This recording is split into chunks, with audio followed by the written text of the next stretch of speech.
We're going to start our topic today of the most fascinating cryptid to study, in your opinion, and why? By asking none other than ChatGPT first. Pretty generic. I was expecting that. Give me your top two, and I want strong reasonings. Dinosaur surviving in Central Africa and Orang Pendek, I'm pretty sure, is the miniature Bigfoot from the Malaysian Isles. Mokele Mbembe is a legendary creature from Central Africa that is often described as a large dinosaur. Like, okay, I need the reasons. If confirmed, okay, here we go. This is the hot stuff. If confirmed to be a real animal, could rewrite our understanding of evolutionary history of large vertebrates and the concept of living fossils. Additionally, investigating Makembe would also contribute to our understanding of biodiversity and ecology of the Congo River Basin and one of the most remote and biologically diverse regions of Earth. I like that answer. I approve.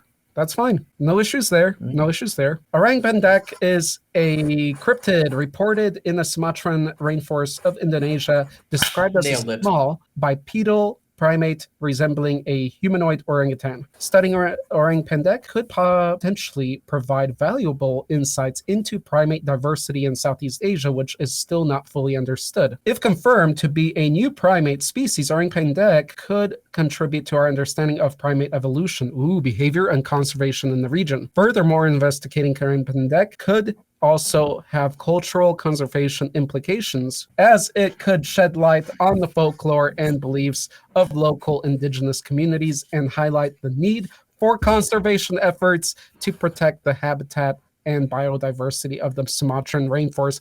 Beautiful. The fact that it got into conservation through this question, I'm happy with that. I mean, it's just being nice because ultimately it's researching what I'm saying so it can more easily kill us later. I like that ChatGPT jumped into a lot of that information for the locals and stuff like that. And I do want to mention that I think all of these cryptids would be absolutely fascinating to capture and study, pretty much every single one, because of their nature. So today we're talking on the most. Oh, Helen, a pleasure to have you back with us also, Helen.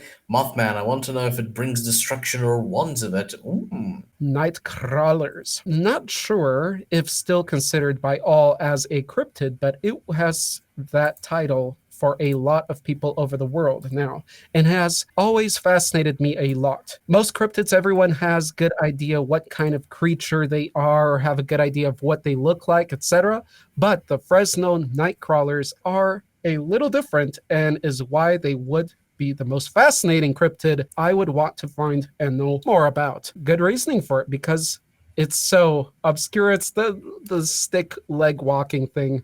I love that one. That's a fun one. Look at that. It's so derpy looking. Good one, Cyttorak. I like it. And I agree. If this would be caught and we would find it to be an actual thing and not a person with their pants pulled up, that would be really cool. We'll give him a huzzah. There we go. Hell yeah. We present to you Lada, straight from the production factories within Eastern Europe.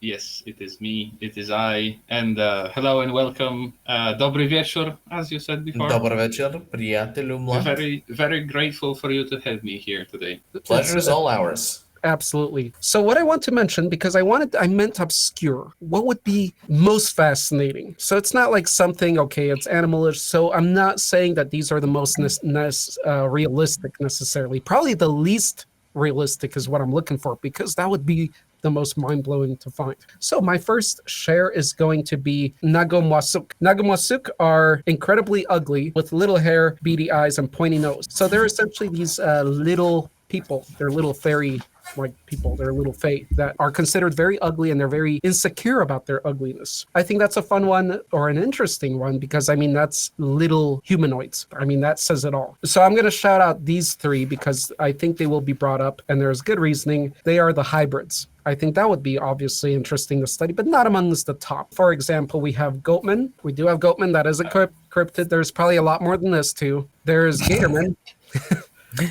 I can see the stitches from here.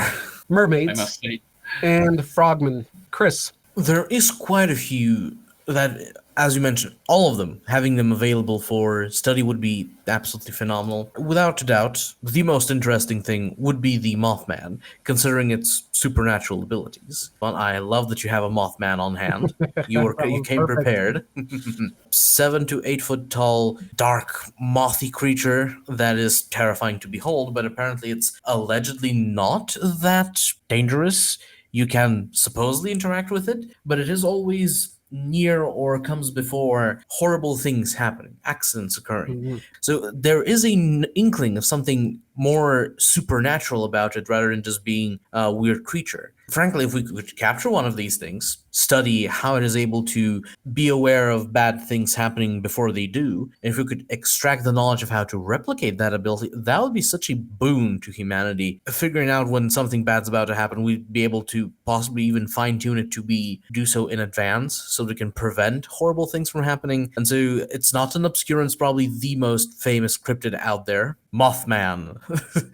It's not really obscure. It's probably the most famous one out there. But this, considering its potential and its abilities, is what would to me would be the most interesting one that could be studied. Great contender for being among the most fascinating to study, because what the hell is happening biologically, if biologically there, that is so disconnected from what we know with our zoology on Earth. This is what I had in mind when I first brought up this topic.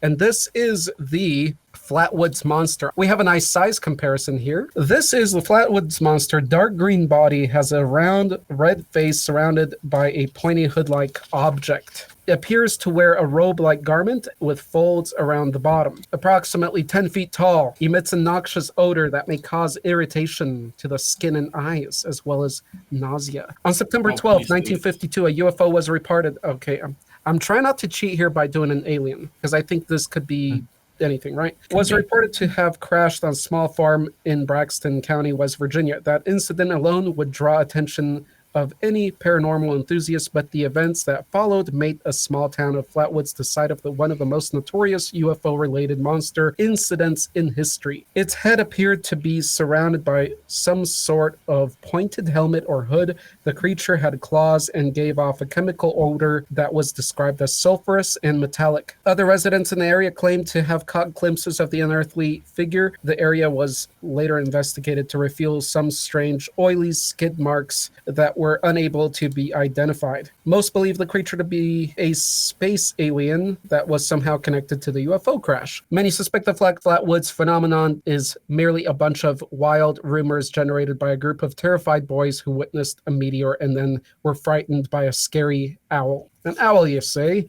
This was the first one to come to mind because of its obscurity. I think it would be fascinating because it doesn't look organic, so you can't relate it to anything biological, but actually it looks more like technology to me. Again, mentioning the AI thing, which I mentioned with Grays earlier, I think it's probably, if it would be a real thing, it would be something in the lines of robotic android AI. If it were a real living creature, that would be absolutely even more fascinating, because now how would that work? Where, what, how? So because of it's so unbelievable and weird and cartoonish in a way, I think that's a good reason why it would be pretty fascinating.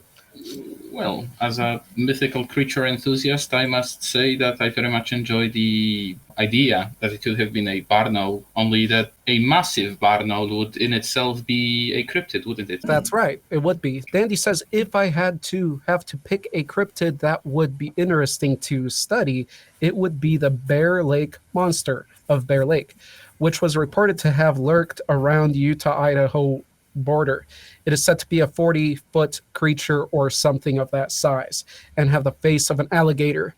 It is either a large sturgeon, which seems reasonable, or some sort of still-living basilosaurus that might have been around still at the time it was found, which would be cool if this creature still existed. So now we're in the line of prehistoric-looking creature. As the Just one bottommost more lower, picture, yes. I absolutely adore. Yes. Yeah, this picture is fantastic. Shark I crocodile. definitely agree with Yes. that's a basilosaurus, not a sharkadile. I enjoy this one. He's so happy. Being able to About gallop to- like he did 5 million years ago. We have this. It's called the Hodag. You know you love the name.